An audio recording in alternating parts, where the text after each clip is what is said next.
Congratulations to Evan Rodriguez, the nicest man in any room, and the new Stanley Cup champion Florida Panthers. Good morning to you. Good Tuesday morning. I'm Dejan Kovacevic of DK Pittsburgh Sports, and this is Daily Shot of Penguins. It comes your way bright and early every weekday. If you're into football and or baseball, I also offer daily shots of Steelers and Pirates in the same place that you found this.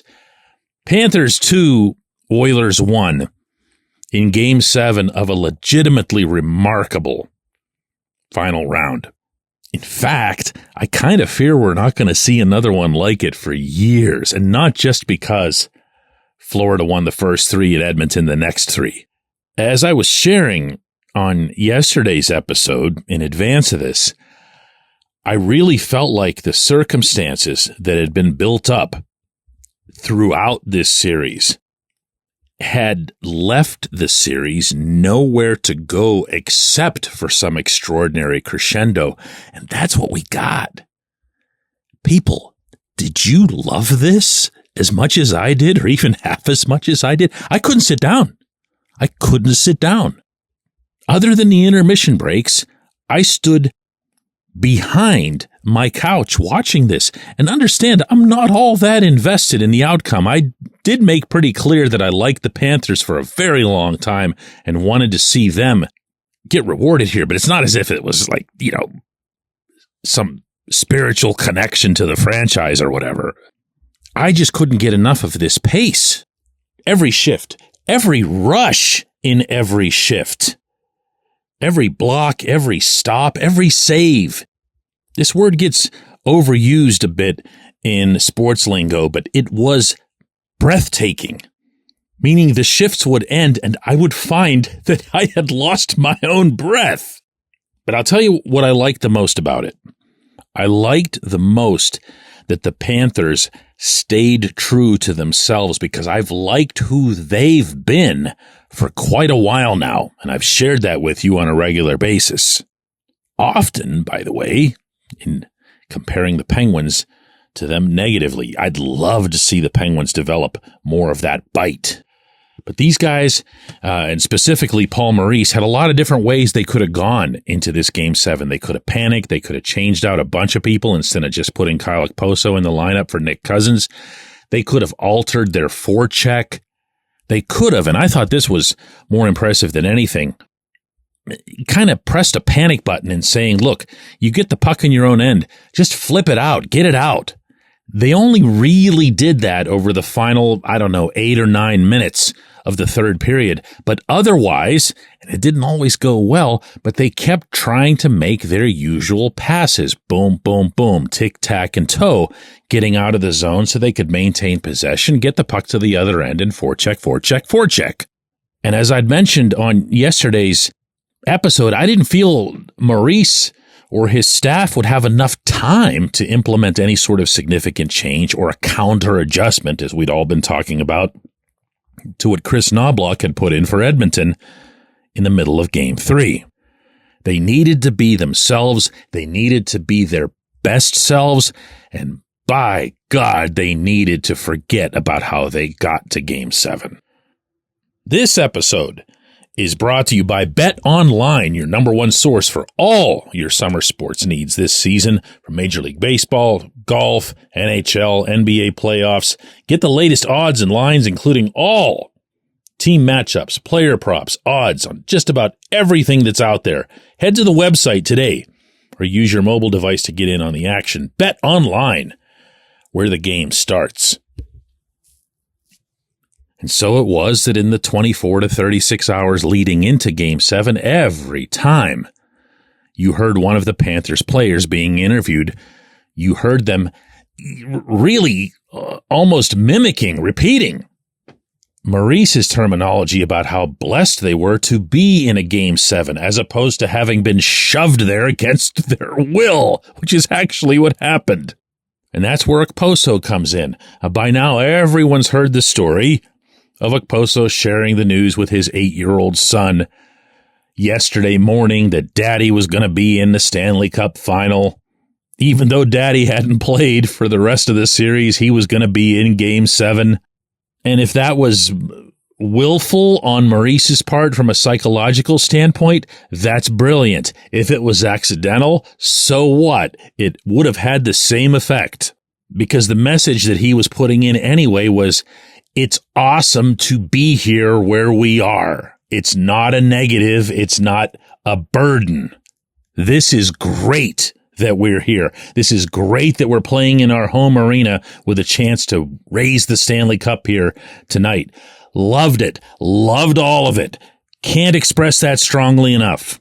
And the fact that there are some people with that franchise that I've gotten to know and admire over the years, including Maurice himself, but especially Rodriguez, who I felt was dealt a bad hand here in Pittsburgh. I've shared that with you guys in detail. For Erod to put up 4 goals in the final and then to be counted on to defend and try to aim for the empty net in the final minute and a half. And yeah, that was him out there, and he almost got that empty netter from just on the other side of center red. It's just, you can hear it in my voice, right? This was wonderful. A wonderful reminder of what a beautiful sport this is, why I believe it's the best sport on the planet. And for all those times you'll hear me complaining about this or that or officiating or rule changes or even stuff that's just aimed at the Penguins, this is why this stuff happens. This is why you love hockey. This is why I love covering it. This is why I've loved officiating it, playing it, coaching it, instructing it. There's nothing like it. And in all candor here, I can't wait to see these ratings because, on paper, it's the worst case scenario for the NHL because obviously everything in Canada doesn't count. It's a big 0 in US Nielsen ratings. And you would think that the South Florida market would be the pits of the universe when it comes to hockey ratings, because it has been for a very long time. This wasn't that. Well, I should say this wasn't just that. This wasn't about just Sunrise, Florida and Edmonton, Alberta. This was a drama that played out in front of everyone's eyes and culminated in just exquisite hockey. When we come back, J1Q.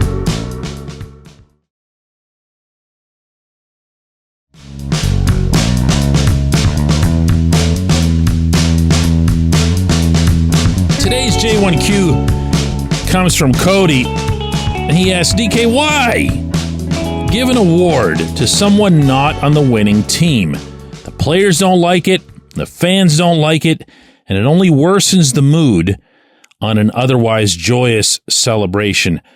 Cody's referring, of course, to Connor McDavid being voted the winner of the Conn Smythe Trophy.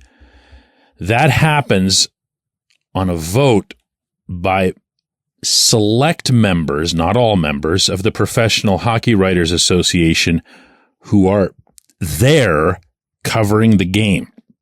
You have to be in the building, because I know this because I was one of the voters in 2016 in San Jose and 2017 in Nashville. And to share a little bit of background on this, because I'm sure it's going to become a topic today if it hasn't already become one overnight. That voting is done, you're going to think I'm making this up, with 10 minutes left in the third period. The NHL insists upon it, so someone from the PHWA runs around and actually collects paper ballots from people so that there's time to pick them up. What's more, they collect them from 2 different areas where the press is seated. One is the press box, which can never handle the media that shows up for a Stanley Cup final in any building. And the other is the auxiliary seating, as it's known, where they will just cordon off a seating section in the Arena Bowl somewhere for the overflow media, meaning the reporters who just don't fit in the press box. Why do they do this? Via paper and in 2 different locations and with a human running around and counting them? Because NHL. And if I have to elaborate on that for anybody, then you're way too new to hockey to even care about this in the first place. They're just the NHL. They're the worst at everything when it comes to this sort of stuff. Best sport, worst league, as I coined a long time ago. So now picture yourself being one of these reporters, and you're looking at this ballot. I shouldn't really call it a ballot, by the way. It's not like you're given a choice of names. You're filling out a blank piece of paper. And the scoreboard shows that the Panthers are winning by the literal slimmest of margins. You know there's a ton of hockey to be played, and you know there's a very good chance that the team that's in the lead might not be the team that wins it. So you can't vote based upon who wins, Cody, which I think goes to your central point. You want it to be someone coming from the team that wins. That actually can't occur. That is out of the voters' hands. All right. So let me clear up that part first and then move on to what I think actually happened, because I also know a lot of this particular electorate have been doing this for a while. And the Stanley Cup final in general tends to bring a lot of Canadian writers, because the Toronto media in particular will go wherever there's a final, because, I mean, hockey is just king up there, and they have to cover the final almost as if it's their own event.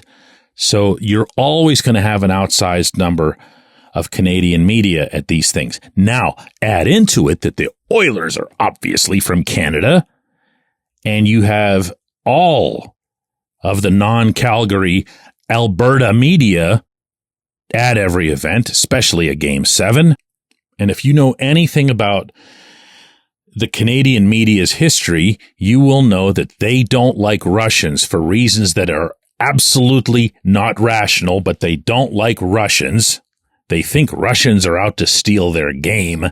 There's even a sentiment north of the border which is really bizarre, that Russians are somehow Canada's enemy, as if Canada has enemies.